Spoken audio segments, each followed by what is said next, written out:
এবার কি আমাকে ঠিকঠাক দেখা যাচ্ছে না এবারও আমাকে বাঁকা দেখা যাচ্ছে? এর আগের লাইভে দেখলাম আমাকে বাঁকা দেখা যাচ্ছে, এজন্য হচ্ছে যে এবার আবার নতুন করে লাইভ শুরু করলাম। তো আনফর্চুনেটলি আজকে আমার সাথে আমার ল্যাপটপটা নাই, এবং হচ্ছে ল্যাপটপ না থাকার কারণে আমি ওবিএস দিয়ে লাইভ স্ট্রিমিং করতে পারছি না। সো মোবাইল থেকে লাইভ স্ট্রিমিং করা লাগছে, এবং মোবাইল থেকে লাইভ স্ট্রিমিং করতে গিয়ে মোটামুটি ভালোই সমস্যায় পড়ছি। অনেক দিন পর হচ্ছে যে মোবাইল দিয়ে ক্লাস নিচ্ছি। ক্লাস কি এখনও বাঁকা আসছে? এখনও তো ভিডিও বাঁকা।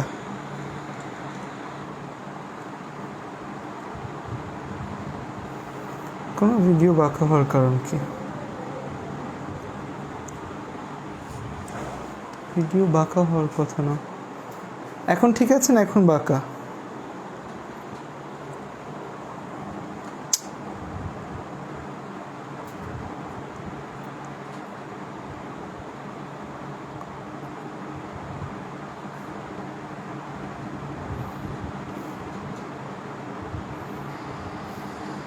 ও আচ্ছা, এখন ঠিক আছে। আচ্ছা আচ্ছা, ওকে, এখন ঠিক আছে। তো মোবাইল দিয়ে যেহেতু লাইভ নিব, হয়তো হচ্ছে যে লাইভটা একটু লাইভ কোয়ালিটিটা হয়তো একটু খারাপ হতে পারে। সো সেটার জন্য আমি আগেই সরি বলে নিচ্ছি। মোবাইল থেকে লাইভ কোয়ালিটিটা একটু খারাপ হয়। ওবিএসে যেহেতু ফোকাস সিস্টেম সব কিছু ঠিকঠাক ছিল, মোবাইল থেকে দেখা যায় ফোকাসিং থেকে শুরু করে নানা কিছুতেই ঝামেলা হয়। ওকে, আমি একটু প্রশ্নগুলো বের করে নিই। যে তোমাদের চিন্ময় ভাইয়া, উনি আইফোন কিনে ফেলছে ক্লাস নেওয়ার জন্য, যে আইফোনের ক্লাস কোয়ালিটি অনেক ভালো, এই জন্য। এই কালকে ভাইয়াকে দেখি যে ভাইয়া আইফোন কিনে ছবি দিছে। এখন ভাইয়াকে জিজ্ঞেস করি, ভাই আইফোন কিনে ফেলছেন? বলে হ্যাঁ, এটার মধ্যে ক্লাস কোয়ালিটি অনেক ভালো হবে, তো এই জন্য কিনে ফেললাম। ভাই বড়লোক মানুষ, আমরা গরিব মানুষ, আমরা হচ্ছে ভিভো ফোন চালাই। আচ্ছা, লাস্ট দিন আমরা কয় নাম্বার প্রশ্ন পর্যন্ত সলভ করেছিলাম? আমরা কি 12 পর্যন্ত সলভ করেছিলাম না 11 পর্যন্ত সলভ করেছিলাম? আমাদের লাস্ট সলভ প্রশ্নটা কি ছিল? তরলিখিত প্রাকৃতিক গ্যাস কিসে সমৃদ্ধ? এই প্রশ্নটা ছিল না আমাদের লাস্ট সলভ? আজকে লাইভে মানুষ কম কেন তো?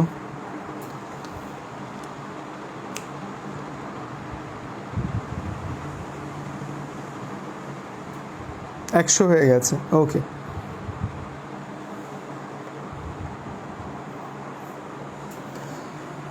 আচ্ছা, এখন আসো যে আমরা যেখানে ছিলাম, যে আমাদের 2 নম্বর প্রশ্ন পর্যন্ত সলভ করেছিলাম, আমাদের 3 নম্বর প্রশ্ন।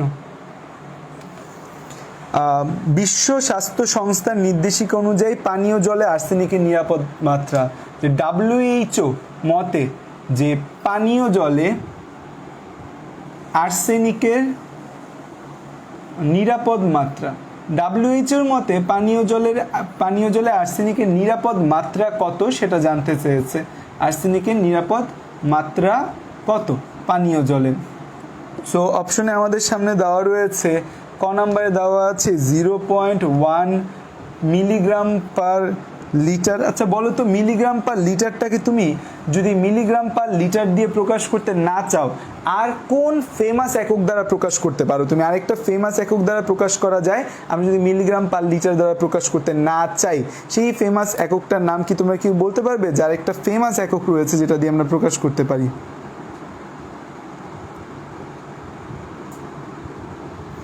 বলার প্রশ্ন বলার আগে বাচ্চার উত্তর দিয়ে দিচ্ছে। একটা 0.01 milligram per litre,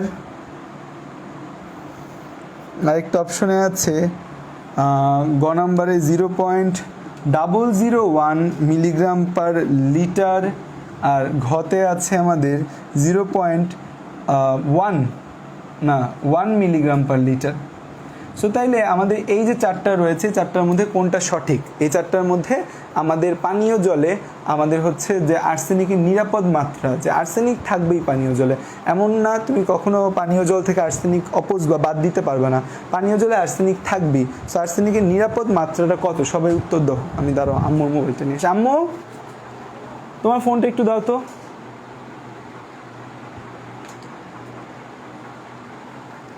thank you. হ্যাঁ, এখন তোমাদের কমেন্ট শান্তি মতো দেখতে পাবো।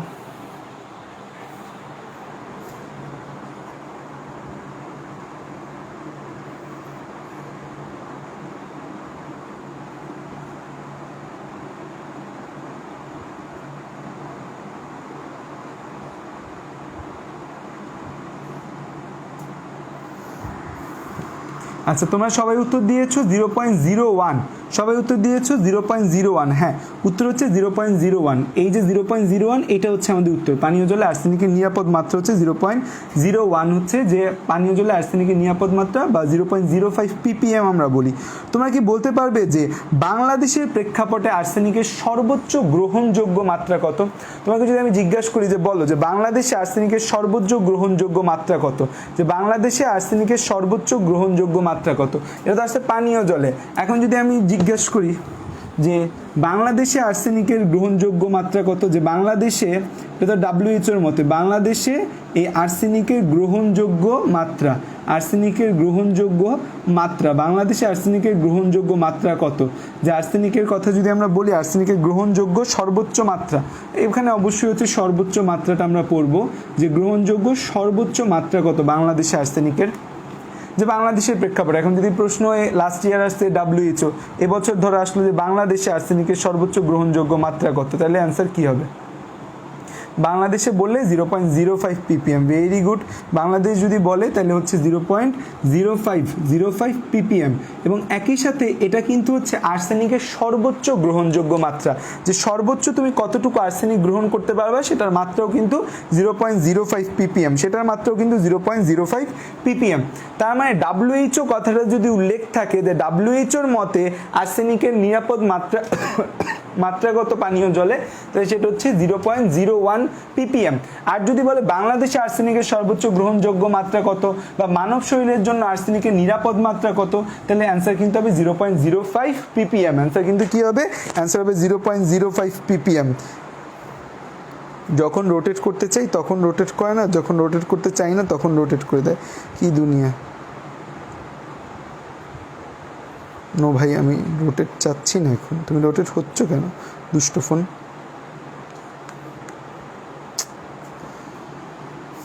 অনেক দিন ধরে ল্যাপটপ আর এই মোবাইলটা দিয়ে ক্লাস নিতে এখন এখান দিয়ে ক্লাস নিতে খুব আনইজি লাগতেছে। আচ্ছা, নিচের কোনটা গ্রিন হাউস গ্যাস? এটা তোমাদের আগের দিনও আমরা সলভ করেছি। নিচের কোনটা গ্রিন হাউস গ্যাস? নিচের কোনটা green house gas? Green house গ্যাসের মধ্যে এখানে অপশন দেওয়া আছে ওজোন O3, তারপর বলা আছে আমাদের CFC, তারপর বলা আছে হচ্ছে আমাদের কার্বন ডাইঅক্সাইড অ্যান্ড মিথেন।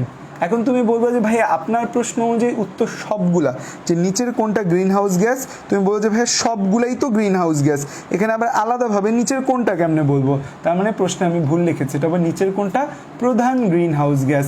যে গ্রিন হাউস ইফেক্ট যে রয়েছে আমাদের, এর মধ্যে প্রধান গ্রিন হাউস ইফেক্টটা কার জন্য পড়ে? মেইন গ্রিন হাউস ইফেক্টটা আমরা দেখতে পাবো কার জন্য এই মেইন গ্রিন হাউস ইফেক্টটা পড়বে। সো মেইন গ্রিন হাউস ইফেক্টটা কার জন্য পড়বে কমেন্টে জানিয়ে ফেলো, এগুলো তোমরা পারো। দেখো এইসব জিনিসই কিন্তু হচ্ছে যে মেডিকেলে আসে, মেডিকেলে কিন্তু কঠিন কোনো কিছু আসে না, আমাদের এইসব জিনিসগুলোই কিন্তু মেডিকেলে আসে। যে কোনটা হবে? আমাদের কার্বন ডাইঅক্সাইড হচ্ছে প্রধান green house gas. Carbon dioxide কি? কার্বন ডাইঅক্সাইড হচ্ছে প্রধান green house gas. Carbon dioxide কি? কার্বন ডাইঅক্সাইড হচ্ছে প্রধান গ্রিন হাউস গ্যাস। তাহলে আমাদের প্রধান গ্রিন হাউস গ্যাস কোনটা? প্রধান গ্রিন হাউস গ্যাস হচ্ছে আমাদের কার্বন ডাইঅক্সাইড। প্রধান বলছে, নট মিথেন। মিথেন প্রধান গ্রিন হাউস গ্যাস না, প্রধান green house gas carbon dioxide. বায়ুর তাপমাত্রা বৃদ্ধিতে কার্বন ডাইঅক্সাইডের প্রভাব হচ্ছে 50%। বায়ুর তাপমাত্রা বৃদ্ধিতে কার্বন ডাইঅক্সাইডের প্রভাব হচ্ছে 50%। এবং আমি তোমাদের ডেন্টালের প্রশ্ন যখন সলভ করিয়েছি তখন কিন্তু এই জায়গাটা আমরা সলভ করেছি। ডেন্টালের প্রশ্ন সলভের ক্ষেত্রে কিন্তু আমরা এই জায়গাটা সলভ করেছি, ঠিক আছে? হ্যাঁ, 14 নাম্বার, সিরিয়ালিতে 14 নাম্বার বলতে পারো। আচ্ছা, সিরিয়ালি বললে তো তাহলে এটা 14 নাম্বার। ওকে, আচ্ছা, এখন যদি আমি তোমাকে প্রশ্ন করি যে এই যে গ্যাসগুলো আছে, এই গ্যাসগুলোর মধ্যে কোনটি আমাদের আলট্রাভায়োলেট রে পৃথিবীতে আসা থেকে প্রতিরোধকারী স্তর গঠন করে? আমি প্রশ্নটা করলাম যে এইখানে যে গ্যাসগুলো রয়েছে তার মধ্যে কোন গ্যাসটা পৃথিবীতে আলট্রাভায়োলেট রে, অতিরিক্ত আলট্রাভায়োলেট রে আসা প্রতিরোধের জন্য একটা স্তর গঠন করে? উত্তর কি হবে?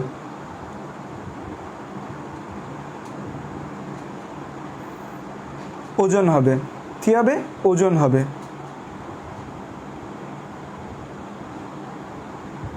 কঠিন কি আসে ওটা নিয়ে ডিসকাস করেন ভাই। মেডিকেল অ্যাডমিশন টেস্টে কঠিন কিছু আসে না, সব সহজ আসে। আর একটা জিনিস মনে রাখবা, প্রশ্ন কঠিন হলে সে প্রশ্নে স্টুডেন্টরা এক্সাম ভালো দেয়, অনেক স্টুডেন্ট। আর প্রশ্ন সহজ হইলে আমার মতো স্টুডেন্ট যারা আছে প্রশ্ন সহজ দেখা পাগল হয়ে পরীক্ষার মধ্যে ভুল দিয়ে আসে। নেক্সট প্রশ্ন, যে কোনটি আমাদের ওজোন স্তরের ক্ষতি করে? এই যে অপশন দেওয়া আছে তার মধ্যে কোনটি ওজোন স্তরের ক্ষতি করে?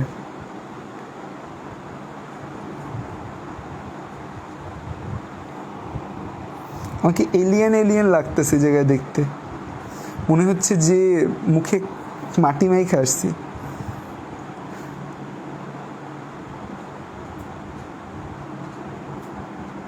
CFC, very good. কোনটা? সিএফসি আমাদের হচ্ছে কি করে, আমাদের সিএফসি এই জায়গায় আমাদের পৃথিবীতে ওজোন স্তরের ক্ষতি করে। Very good. এই প্রশ্নগুলোই কিন্তু পরীক্ষার মধ্যে আসে রে, এই প্রশ্নগুলোই পরীক্ষায় আসে। 15 নম্বর প্রশ্ন, কোনটার প্রোটন আসক্তি সবচেয়ে বেশি? কোনটির প্রোটন আসক্তি সবচেয়ে বেশি?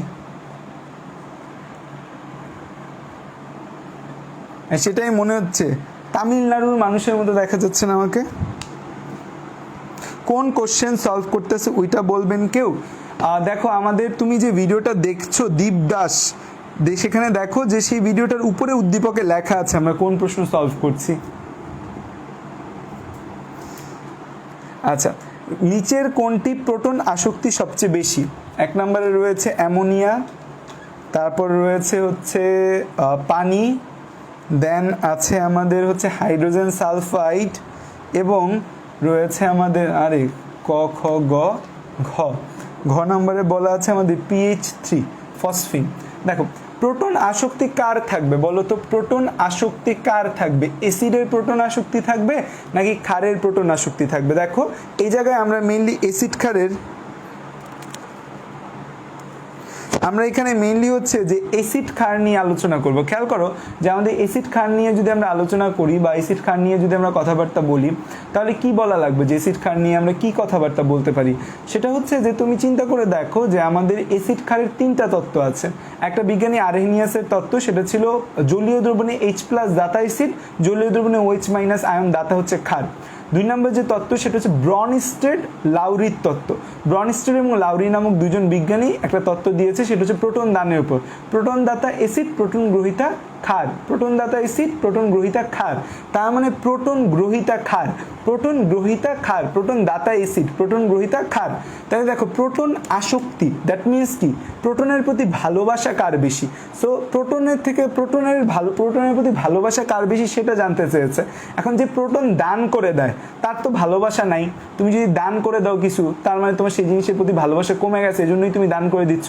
মানুষ তার প্রিয় জিনিস কখনো দান করে না।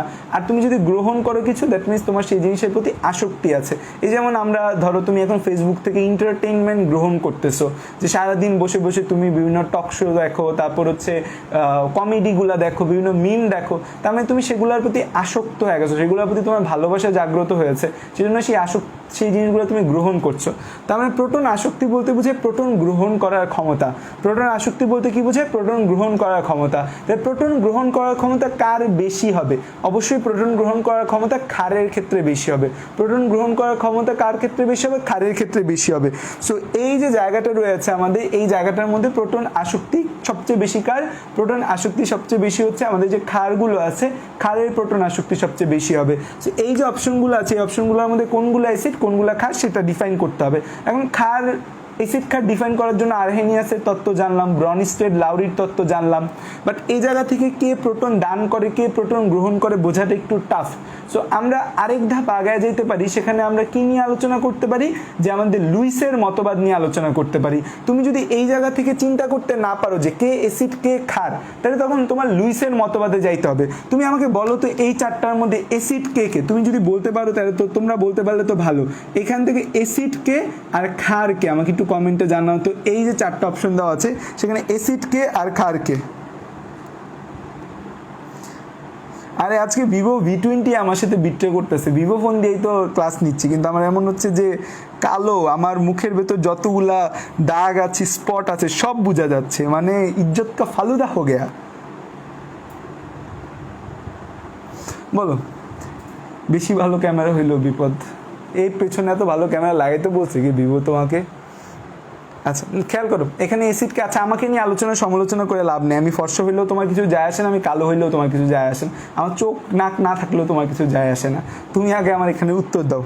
আচ্ছা এখানে অ্যাসিডকে আর ক্ষারকে, অ্যাসিড হচ্ছে পানি আর হাইড্রোজেন সালফাইড বলছো, ভেরি গুড। অ্যাসিড হচ্ছে পানি এবং হাইড্রোজেন সালফাইড, আর ক্ষার হচ্ছে আমাদের অ্যামোনিয়া আর আমাদের হচ্ছে যে ফসফিন, এরা হচ্ছে ক্ষার। যে এই উত্তরটা দিয়েছো সে সঠিক উত্তর দিয়েছো। পানিকে যদিও আমরা অ্যামফোটেরিক সাবস্টেন্স হিসাবে বলতে পারি বা উভধর্মী পদার্থ হিসাবে পানিকে আমরা বলতে পারি। সো নর্মালি আমাদের হাইড্রোজেন সালফাইড হচ্ছে পিওর অ্যাসিড আর ক্ষার হচ্ছে এরা। এখন অনেকে বলতে পারো ভাই আমি তো বুঝতে পারতেছি না কে অ্যাসিড কে ক্ষার। তাহলে চিন্তা করো যে এখানে H+ দান করতে পারবে কে কে? হাইড্রোজেন সালফাইড একটা H+ দান করতে পারবে, পানি সে একটা H+ দান করতে পারবে।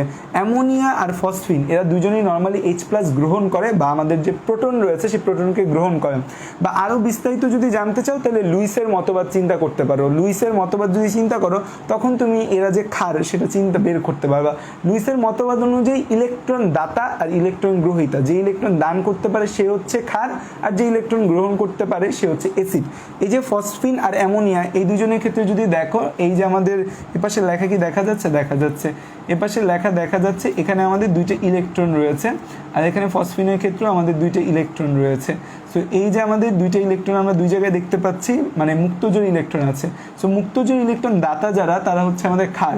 সেদের মধ্যে মুক্তজোড় ইলেকট্রন আছে, সেটা মুক্তজোড় ইলেকট্রন দান করতে পারবে। সো যারা মুক্তজোড় ইলেকট্রন দান করতে পারে তারা হচ্ছে ক্ষার, আর যারা মুক্তজোড় ইলেকট্রন গ্রহণ করতে পারে তারা হচ্ছে অ্যাসিড।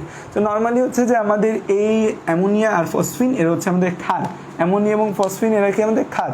তো তার মানে প্রোটন আসক্তি যদি আমরা বিবেচনা করতে যাই, প্রোটন আসক্তি বিবেচনা করতে চাইলে আমাদের কি হবে যে এই অ্যামোনিয়া এবং ফসফিন এই দুজন ক্ষার, এবং নর্মালি প্রোটন আসক্তি কার থাকবে? ক্ষারের থাকবে। এখন এই দুইজনের মধ্যে কার প্রোটন আসক্তি বেশি এটা জানার জন্য তোমাদের ইন্টারের একটা কমন প্রশ্ন 3rd চ্যাপ্টার থেকে যেটা সবসময় আসে, গ্রুপ 15 এর বৈশিষ্ট্য পড়তে গেলে আসে, সেটা হচ্ছে যে আমাদের অ্যামোনিয়া আর ফসফিন তার মধ্যে কে বেশি ক্ষারধর্মী? আমাকে উত্তর দাও আগে। অ্যামোনিয়া আর ফসফিন এই দুইটার মধ্যে কে বেশি ক্ষারধর্মী?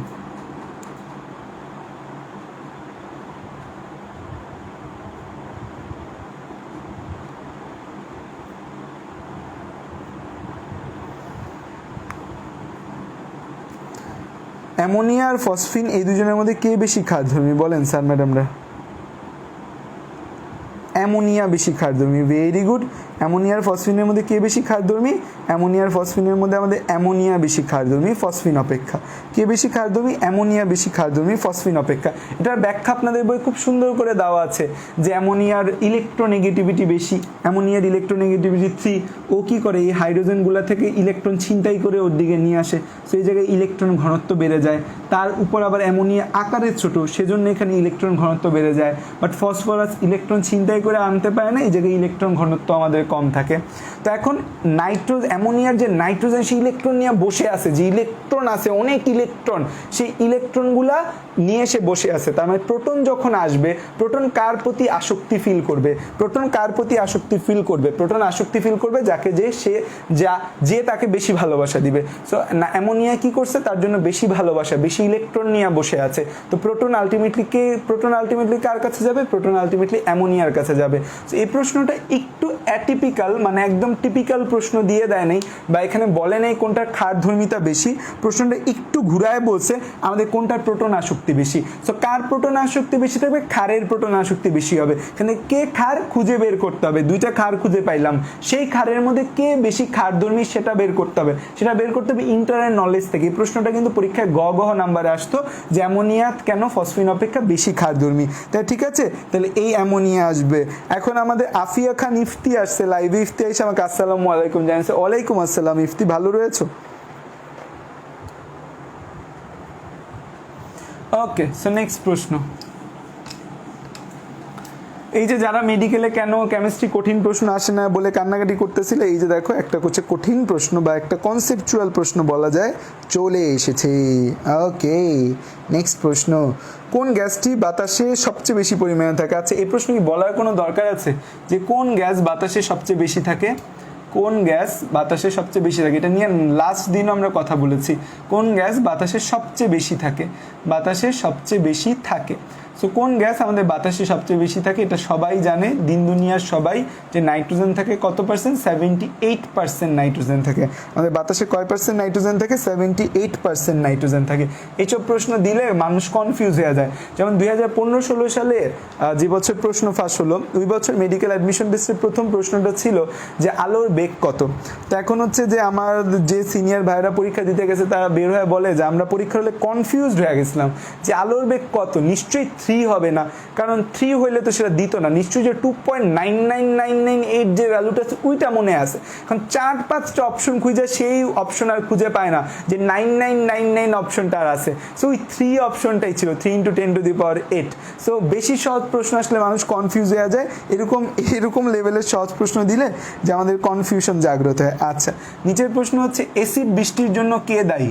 অ্যাসিড বৃষ্টির জন্য কে দায়ী? অ্যাসিড বৃষ্টির জন্য কে দেয়? এই যে আমাদের অ্যাসিড বৃষ্টি যে হয়, বাংলাদেশের যদিও অ্যাসিড বৃষ্টি হয় না, নর্মালি ইন্ডাস্ট্রিয়াল এরিয়াগুলোতে অ্যাসিড বৃষ্টি হয়। যেমন ভারতে অ্যাসিড বৃষ্টি হয়ে কি একটা রিফাইনিং কোম্পানি জানি আছে, সেটার জন্য তাজমহলে অ্যাসিড বৃষ্টি হয়ে তাজমহলে যে শ্বেত পাথরগুলো আছে সেগুলো নষ্ট হয়ে যাচ্ছে। সালফার ডাইঅক্সাইড, তারপর রয়েছে আমাদের অক্সিজেন, দেন রয়েছে আমাদের কার্বন মনোক্সাইড, দেন আমাদের রয়েছে কার্বন ডাইঅক্সাইড। তো এখানে আমাদের অ্যান্সার কী হবে? এখানে অ্যান্সার অবশ্যই সালফার ডাইঅক্সাইড। মাথায় রাখবা এই সালফার ডাইঅক্সাইড যে রয়েছে আমাদের, এই সালফার ডাইঅক্সাইড পানির সাথে মিলে H2SO3 তৈরি করে, H2SO4 এর H2SO4ও তৈরি করে। H2SO4 এর নাম সালফিউরিক অ্যাসিড, এটার নাম কি? Sulphurous acid. Sulphuric acid, sulphurous acid. আচ্ছা, এখন যদি আমি প্রশ্ন করি, তোমাকে প্রশ্নটা ঘুরায় দিই, এই প্রশ্ন করলাম কে নীরব ঘাতক? বলো তো এই জায়গায় কে নীরব ঘাতক? এই যে অপশনগুলো আছে তার মধ্যে কে নীরব ঘাতক? Silent killer. হ্যাঁ, Mathura oil refining centre most probably নাম। ওহো, কার্বন মনোক্সাইড। নীরব ঘাতক বললে উত্তর কী হবে? Carbon monoxide. নীরব ঘাতক কে? নীরব ঘাতক কার্বন মনোক্সাইড। আচ্ছা, প্রশ্ন যদি এটা করি, কে নিজে জ্বলে না কিন্তু অন্যকে জ্বলতে সাহায্য করে?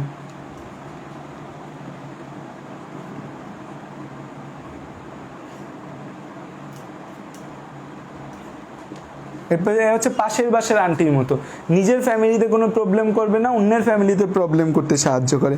এই পাশের বাসার আন্টিরা, এরা হচ্ছে পাশের বাসার আন্টি।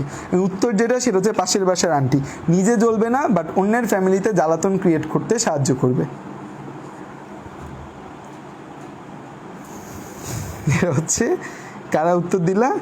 কার্বন ডাইঅক্সাইড উত্তর না রে, কার্বন মনোক্সাইড না। অস্কিজেন। আমার স্কুলে একজন স্যার ছিল, খুবই ফেমাস স্যার। তোমরা মনে হয় না লাইভে কেউ শামসুল হক খান স্কুল অ্যান্ড কলেজের স্টুডেন্ট আছো, ছেলেরা যারা শামসুল হক খান স্কুলের, মনে হয় না কোনো ছেলে স্টুডেন্ট লাইভে আছে। এটা আমার দুঃখ যে আমার এলাকার স্টুডেন্টরা এখানে কম পড়ে। তো দেখা যায় বাংলাদেশের নানা প্রান্ত থেকে স্টুডেন্টরা পড়ছে, বাট শামসুল হক খানের মানুষ একদমই নেই। শামসুল হক খানের একটা স্কুলের একটা টিচার ছিল খুব ফেমাস, নাম ছিল ফকির নজরুল স্যার। মানে অসাধারণ ম্যাথ পড়াতো স্যার। তো স্যার হচ্ছে যে ক্লাসে বলতো অক্সিজেনকে, এটা অক্সিজেন না অস্কিজেন, খুব মজা করে পড়াতো স্যার।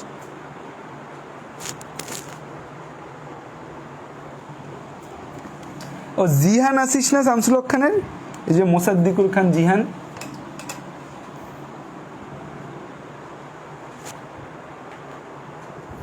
এরপর আসে 18 নম্বর প্রশ্ন। ফর্মালডিহাইড, এই যে জৈব যৌগ, যারা জৈব যৌগ করে আন্দোলন চালাও, দেখো জৈব যৌগ থেকে কি আসে? অক্সিজেন হচ্ছে পাশের বাসার আন্টি। জৈব ফর্মালডিহাইড ও হচ্ছে যে আমাদের পটাশিয়াম উত্তপ্ত করলে কি পাওয়া যায়? দেখো এই প্রশ্নটা একটু ভুল আছে, এই প্রশ্নটা ফর্মালডিহাইড এবং পটাশিয়াম হাইড্রোক্সাইড উত্তপ্ত করলে কি পাওয়া যায়, এটাও একদম বইয়ের প্রশ্ন, একদম বইয়ের লাইন। এটা একদম জৈব যৌগের one of the most important reaction. অপশনে আছে আমাদের মিথাইল অ্যালকোহল, দেন হচ্ছে আমাদের অপশনে রয়েছে অ্যাসিটিলিন, তারপর রয়েছে আমাদের ইথাইল ফরমেট, অ্যান্ড লাস্টে আছে আমাদের মিথেন। আচ্ছা, সো এই যে জৈব যৌগের যে রিয়াকশনটা, প্রথমে আমাকে বলতে হবে এই ফর্মালডিহাইড এবং পটাশিয়াম হাইড্রোক্সাইড এরা মিলে একটা রিয়াকশন করে। ফর্মালডিহাইড এবং অ্যালকোহলীয় পটাশিয়াম হাইড্রোক্সাইড, ফর্মালডিহাইড ও দেখা যায় আমাদের অ্যালকোহলীয় পটাশিয়াম হাইড্রোক্সাইড যদি আমরা ব্যবহার করি,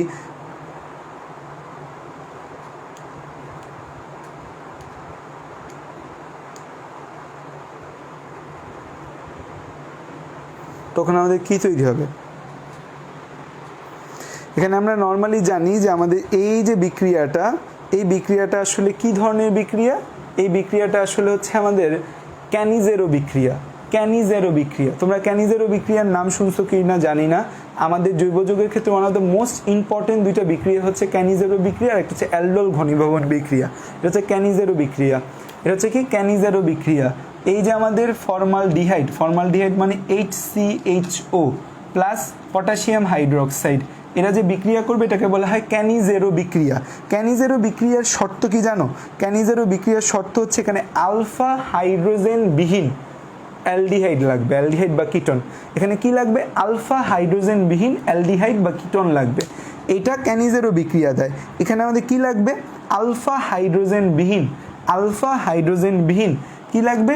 এই আলফা হাইড্রোজেন বিহীন কার্বনিল যৌগ, আলফা হাইড্রোজেন বিহীন কার্বনিল যৌগ। কার্বনিল যৌগ বলতে অ্যালডিহাইড বা কিটোন বোঝায়। সো আলফা হাইড্রোজেন কাকে বলে? আলফা হাইড্রোজেন হচ্ছে ধরো এই CH3CHO, এখানে আমাদের এই যে কার্যকারী মূলকটা যে কার্বনের সাথে যুক্ত সেই কার্বনকে বলা হয় আলফা কার্বন। এটা হচ্ছে কার্যকারী মূলক, এটা হচ্ছে আমাদের কার্যকারী মূলক বা ফাংশনাল গ্রুপ। এটা যে কার্বনের সাথে যুক্ত এই কার্বনকে বলা হয় আলফা কার্বন। এটা হচ্ছে কার্যকারী মূলক, কার্যকারী মূলক যে কার্বনের সাথে যুক্ত সে কার্বনকে বলা হয় আলফা কার্বন। এই যে আলফা কার্বন রয়েছে, এই আলফা কার্বনের সাথে যে হাইড্রোজেনগুলো থাকে বেসিক্যালি তার আলফা হাইড্রোজেন হবে, আমার আলফা ব্যাচের মতো, ঠিক আছে? সো হচ্ছে এই যে আমাদের এই আলফা হাইড্রোজেন ছাড়া হইতে হবে। এই যে আমাদের ক্যানিজেরো বিক্রিয়া দেওয়ার শর্ত আলফা হাইড্রোজেন থাকা যাবে না এরকম কারোর মধ্যে।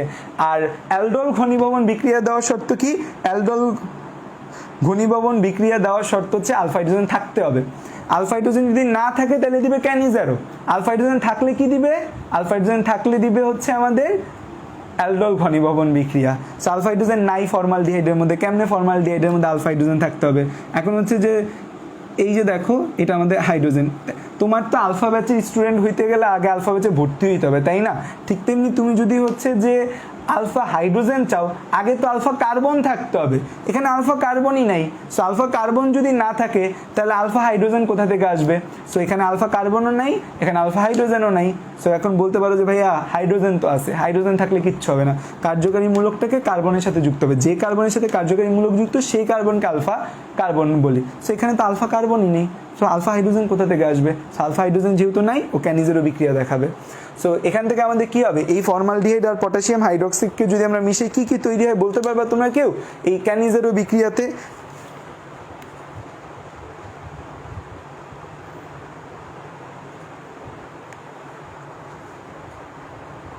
কি কি তৈরি হবে বলতে পারবা কেউ?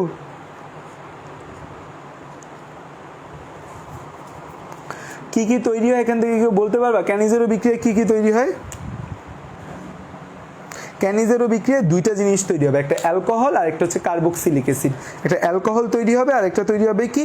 Carboxylic acid. একটা অ্যালকোহল তৈরি হবে আর একটা কার্বক্সিলিক অ্যাসিড তৈরি হবে। কি কি তৈরি হবে? একটা অ্যালকোহল তৈরি হবে আর একটা কার্বক্সিলিক অ্যাসিড তৈরি হবে। কি কি তৈরি হবে এই জায়গা থেকে? এখান থেকে একটা অ্যালকোহল তৈরি হবে,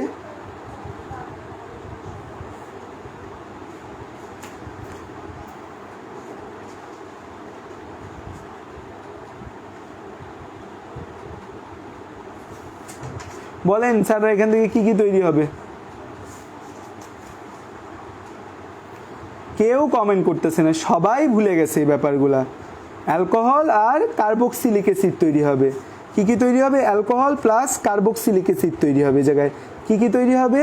অ্যালকোহল প্লাস কার্বক্সিলিক অ্যাসিড। তাহলে দেখো তো কি অ্যালকোহল তৈরি হবে জায়গায়? উপরে অপশনে অ্যালকোহল কোনটা আছে? উপরে অপশনে অ্যালকোহল আছে শুধুমাত্র মিথাইল অ্যালকোহল। কোনো কার্বক্সিলিক অ্যাসিড আছে? নাই। তাহলে উত্তর কি? মিথাইল অ্যালকোহল তৈরি হবে। উত্তর কি? মিথাইল অ্যালকোহল তৈরি হবে। বাট মজার ব্যাপার হচ্ছে প্রশ্ন ভুল ছিল, প্রশ্নে শুধু পটাশিয়াম ছিল, কারণ এই প্রশ্নটা ব্ল্যাঙ্ক ছিল। এই প্রশ্ন না দাগাইলেও উত্তর পেয়ে যেতা, এই প্রশ্ন না দাগাইলেও উত্তর পেয়ে যেতা, এই প্রশ্ন না দাগাইলেও কি হয়ে যেতা? উত্তর পেয়ে যেত, অ্যান্সার পেয়ে যেতা। সেই প্রশ্নটা ভুল ছিল এবছর মেডিকেল অ্যাডমিশন টেস্টে। মেডিকেল অ্যাডমিশন টেস্টে 2টা প্রশ্ন, এবছর মেডিকেল অ্যাডমিশন টেস্টে ঠিক 2টা প্রশ্ন আমাদের ভুল ছিল এই কেমিস্ট্রি থেকে। মানে কেমিস্ট্রি প্রশ্ন করতে গিয়ে টিচারদের কি হয়েছে আল্লাহ মাহবুদ জানে, যে দুইটা কেমিস্ট্রি প্রশ্ন এবছর মেডিকেল অ্যাডমিশন টেস্টে ভুল ছিল। কি মজার ব্যাপার না, যে ভুল প্রশ্ন থাকলে তো ভালো, আমরা ভুল প্রশ্ন দাগাবো না, আমরা উত্তর পেয়ে নাম্বার পেয়ে যাব। তো এটা ছিল এবছরের একটা ফান ফ্যাক্ট যে 2টা প্রশ্ন ভুল ছিল। এর আগে আমরা একটা প্রশ্ন দেখেছি না, কোন প্রশ্নটা ভুল ছিল এর আগে বলো তো? এর আগে ভুল ছিল যে আমরা দেখেছিলাম যে আমাদের প্রশ্ন ছিল, সেই প্রশ্নের মধ্যে বলা ছিল না যে আমাদের কিছু বলা ছিল না যে সোডিয়াম আয়নের ইলেকট্রন চাইছে আমার কাছে, সোডিয়াম আয়নের ইলেকট্রন চাইছে। সোডিয়াম আয়নের ইলেকট্রন আমি কই পাবো? সোডিয়াম আয়নের ইলেকট্রন আমি কোথায় পাবো? সোডিয়াম আয়নের ইলেকট্রন আমাদের চাইছে। তো সোডিয়াম আয়নের ইলেকট্রন কয়টা? Sodium plus. তো 10টা অপশনেই ছিল না, অপশনেই 10টা ছিল না। সো প্রশ্নকর্তারা কিন্তু ভুল করে ফেলছিল 2টা। তো এখান থেকে আমাদের কি তৈরি হবে? এখান থেকে তৈরি হবে আমাদের 2টা জিনিস তৈরি হবে। একটা হচ্ছে যে মিথানল তৈরি হবে, একটা কি তৈরি হবে? মিথানল তৈরি হবে। আর একটা তৈরি হবে আমাদের হচ্ছে এই HCOONA, এটার নাম কি?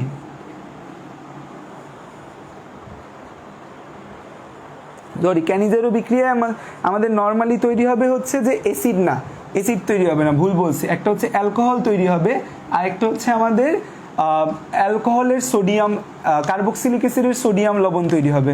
তো অ্যালকোহল যেটা তৈরি হবে তার নাম হবে আমাদের মিথানল। আর এই যে আমাদের সোডিয়াম লবণ যে তৈরি হলো, তাহলে এর নাম কি হবে? এর নাম হবে সোডিয়াম ফরমেট। এটার নাম কি? এটার নাম হচ্ছে সোডিয়াম ফরমেট তৈরি হবে। ঠিক আছে, সো তাইলে আমাদের শেষ। এটা ভুল কোশ্চেন হলে কি করবা? ভুল কোশ্চেন হলে দাগাবা না। প্রশ্নে যদি ভুল থাকে তাহলে দাগাবা না, প্রশ্নে যদি ভুল থাকে তাহলে দাগাবা না। প্রশ্নে যদি দেখো যে তোমার ভুল দেওয়া আছে, প্রশ্নে যদি দেখো তুমি ভুল দেওয়া আছে, দাগাবা না। তুমি এটা তো ভালো, দেখো এই প্রশ্নটা দেখা তুমি পারতা জীবনও? আমার তো মনে হয় না তুমি পরীক্ষা হলে পারতা যে ফর্মালডিহাইড আর পটাশিয়ামকে উত্তপ্ত করলে কি পাওয়া যায়। সো যদি তুমি দেখো যে না পারতেছো না, তাহলে তুমি দাগাবা না, শেষ। 100টা তো দাগাইতে হবে না, 95টার মতো দাগাইলেই হয়। সো যেগুলো একদম পারবা না সেগুলো বাদ দিয়ে দিবা। না, পটাশিয়াম হাইড্রোক্সাইড অ্যালকোহলিও না, অ্যালকোহলীয় পটাশিয়াম হাইড্রোক্সাইড আমরা খুব কম জায়গায় বিক্রিয়া ব্যবহার করি। মাথায় রাখবা, অ্যালকোহলীয় পটাশিয়াম হাইড্রোক্সাইড আমরা জাস্ট ব্যবহার করব যে জায়গায় অপসারণ বিক্রিয়া হবে। অ্যালকোহলীয় পটাশিয়াম হাইড্রোক্সাইড ব্যবহার করব যে জায়গায় আমাদের অপসারণ বিক্রিয়া ঘটবে। তুমি কোনো কিছু অপসারণ করতে চাচ্ছ, তখন তুমি অ্যালকোহলীয় পটাশিয়াম হাইড্রোক্সাইড ব্যবহার করবা। যেমন হচ্ছে যে আমরা অ্যালকোহলীয় পটাশিয়াম হাইড্রোক্সাইড কোথায় ব্যবহার করি? অ্যালকাইল হ্যালাইডের সাথে। যে ধরো তুমি এই অ্যালকাইল হ্যালাইড আছে CH3CH2 আয়োডাইড, এখানে তুমি জলীয় পটাশিয়াম হাইড্রোক্সাইড ব্যবহার করতে পারো, আবার হচ্ছে অ্যালকোহলীয় পটাশিয়াম হাইড্রোক্সাইড ব্যবহার করতে পারো। তাহলে বলো তো কোনটা থেকে কি আসবে? এটা থেকে আসবে অ্যালকোহল CH3CH2OH, দ্যাট মিনস এটা একটা সংযোজন বিক্রিয়া হচ্ছে। আর এখান থেকে কি হবে? এখান থেকে একটা হাইড্রোজেন আর আয়োডাইড অপসারিত হবে, হাইড্রোজেন এবং আয়োডাইড অপসারিত হয়ে আমাদের এইটা তৈরি হবে। দ্যাট মিনস যে জায়গায় তুমি অপসারণ বিক্রিয়া করবা শুধুমাত্র সেই জায়গায় অ্যালকোহলীয় পটাশিয়াম হাইড্রোক্সাইড ব্যবহার হবে, অন্য কোথাও কিন্তু অ্যালকোহলীয় পটাশিয়াম হাইড্রোক্সাইড ব্যবহৃত হবে না। এটা মাথায় রাখতে হবে। জৈব যৌগ অনেক ইন্টারেস্টিং একটা জিনিস, খুবই ইন্টারেস্টিং একটা জিনিস। অন্তত ইন্টার লাইফে জৈব যৌগ ভালো করে পড়বা। অ্যাডমিশন টাইমে জৈব যৌগ ভালো করে পড়ো না পড়ো, ইন্টার লাইফে জৈব যৌগ ভালো করে পড়বা।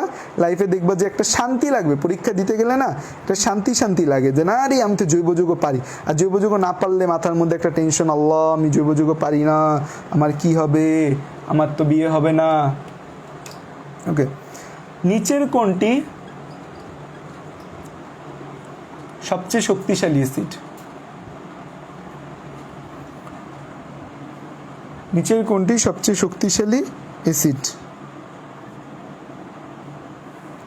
এক নম্বরে হচ্ছে ClCH2COOH, তারপর বলা আছে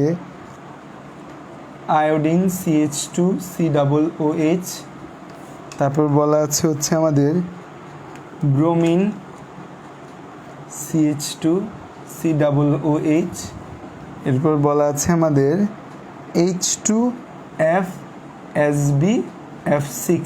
এখন বলো এই যে আমাদের এই কয়টা অ্যাসিড আছে, এই কয়টা অ্যাসিডের মধ্যে সবচেয়ে বেশি শক্তিশালীকে? একটা কথা মাথায় ঢুকায় ফেলো, জৈব অ্যাসিড মানেই দুর্বল অ্যাসিড, জৈব অ্যাসিড মানেই দুর্বল অ্যাসিড, অজৈব অ্যাসিড মানেই শক্তিশালী অ্যাসিড।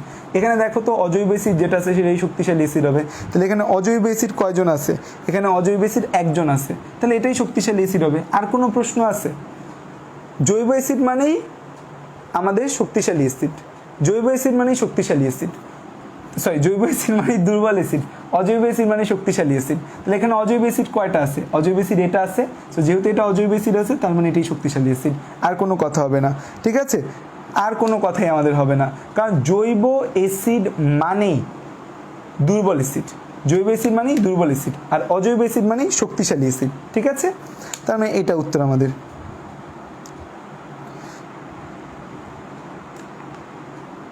আচ্ছা, এখন আমি একটু তোমাদের প্রশ্ন চেঞ্জ করে অপশনটা চেঞ্জ করে দিই। এবার আমাকে বলো তো, এই যে কয়জন রয়েছে এই কয়জনের মধ্যে কে সবচেয়ে শক্তিশালী অ্যাসিড? এই যারা যারা হাহা দিছো সব লাভ দিয়ে দাও, লাইভ একটু মজা করে দেখি তোমরা হাহা দাও। পরে মানুষ বলে ভাইয়া আপনার লাইভে তো হাহা কেন, আপনি কি ভালো পড়ান না সেজন্য তো হাহা দিতে মন চায় মায়ের। আমি মজা করি দেখা যে পোলাপাইন হাহা দেয় সেটা বোঝে না, দুষ্ট ছেলে পেলে। তো বলো, এখন আমি তোমাকে অপশন চেঞ্জ করে দিলাম, অপশন চেঞ্জ করে দিলে বলো যে এখানে আমাদের হচ্ছে যে কোন অ্যাসিডটা সবচেয়ে শক্তিশালী অ্যাসিড। কারণ সহ বলবা, কারণ না বললে হবে না, বেশিক্ষণ লাইভ নিলে 117 জন লাইভে হয়ে যায়। এখানে তো সব জৈব অ্যাসিড, তার মানে এখানে সবাই দুর্বল অ্যাসিড। এদের মধ্যে কে শক্তিশালী? এই যে 4 জন রয়েছে এই 4 জনের মধ্যে কে শক্তিশালী অ্যাসিড?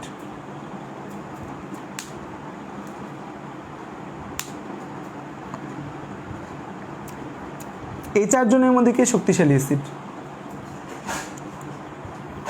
বাচ্চারা এই 4 জনের মধ্যে কে শক্তিশালী অ্যাসিড? তাড়াতাড়ি বলো, আমার হচ্ছে যে প্রশ্ন করতে হবে, 1 বছর পরীক্ষা আছে। তাড়াতাড়ি বলো, তাড়াতাড়ি।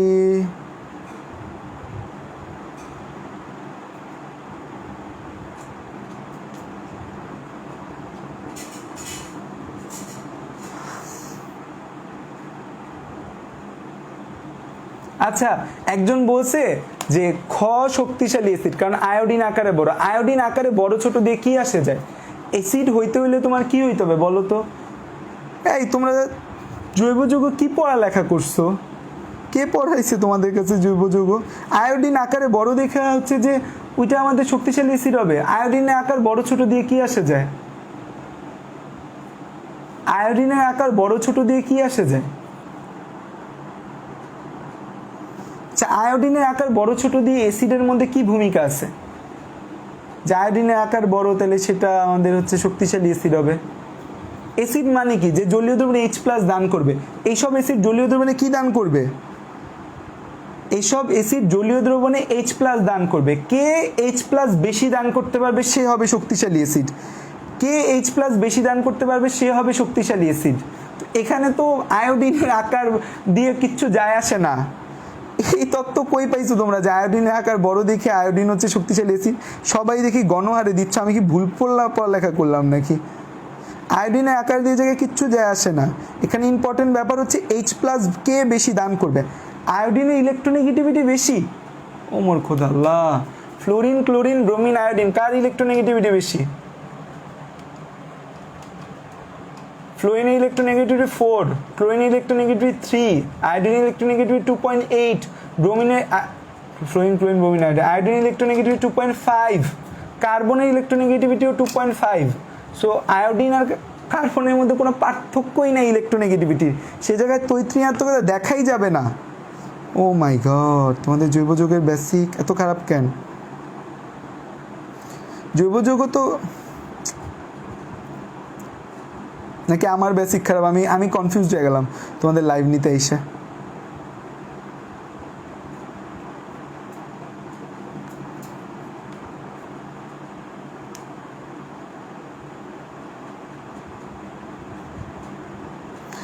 এখানে অ্যান্সার কী হবে জানো? আমি দেখাই, এই যে দেখো, এই যে কার্বন আছে না, এই কার্বনের নিচে এখানে একটা হাইড্রোজেন আছে, এখানে আমাদের হচ্ছে যে একটা ক্লোরিন রয়েছে, এখানে একটা ক্লোরিন রয়েছে, এখানে কার্বন, এখানে আমাদের হচ্ছে যে ডাবল বন্ড অক্সিজেন, এখানে একটা O, এখানে একটা H। দেখো আমাদের এই যে কার্বক্সিলিক অ্যাসিডগুলা কে বেশি অ্যাসিডিক এটা ডিপেন্ড করবে এই বন্ধনটা কার কত দুর্বল। এই বন্ধনটা কার কত দুর্বল, কারণ কি এই OH এর এই বন্ধনটা ভেঙে হাইড্রোজেন আমাদের জলীয় দ্রবণে চলে যাবে। হাইড্রোজেন কোথায় চলে যাবে আমাদের? হাইড্রোজেন জলীয় দ্রবণে চলে যাবে। হাইড্রোজেন জলীয় দ্রবণে চলে যাবে আমাদের। এই যে OH রয়েছে, এই OH এর মাঝখানে যে আমাদের বন্ধনটা আছে, এই বন্ধনটা ভেঙে হাইড্রোজেন জলীয় দ্রবণে যাবে। এই বন্ধনটা কার কত দুর্বল সেটার উপর ডিপেন্ড করবে যে আমাদের কোন অ্যাসিডটা শক্তিশালী হবে। কারণ এই বন্ধন দুর্বল হলে অতি সহজে এই বন্ধন ভেঙে H+ জলীয় দ্রবণে চলে যেতে পারে। খেয়াল করে দেখো, এই জায়গায় যে ইলেকট্রোনেগেটিভিটির কথা বলছো, আয়োডিনের ইলেকট্রোনেগেটিভিটি কার্বনের সাথে কোনো পার্থক্যই নেই। ব্রোমিনের পার্থক্য 0.3 শুধুমাত্র। ও কতটুকু টানবে? টানাটানি করবে ক্লোরিন বেশি। দেখো এই ক্লোরিনটা আমাদের কি করবে? ইলেকট্রন তার দিকে টেনে নিয়ে যাবে। এই ক্লোরিন ইলেকট্রন তার দিকে টেনে নিয়ে যাবে। সো এই জায়গায় আমাদের এই যে কার্বন আছে, এই কার্বনে আমাদের পজিটিভিটি সৃষ্টি হবে না, এই কার্বনে ইলেকট্রন স্বল্পতা ক্রিয়েট হবে না। এই যে কার্বন, এখানে ইলেকট্রন স্বল্পতা ক্রিয়েট হওয়ার কারণে কি হবে?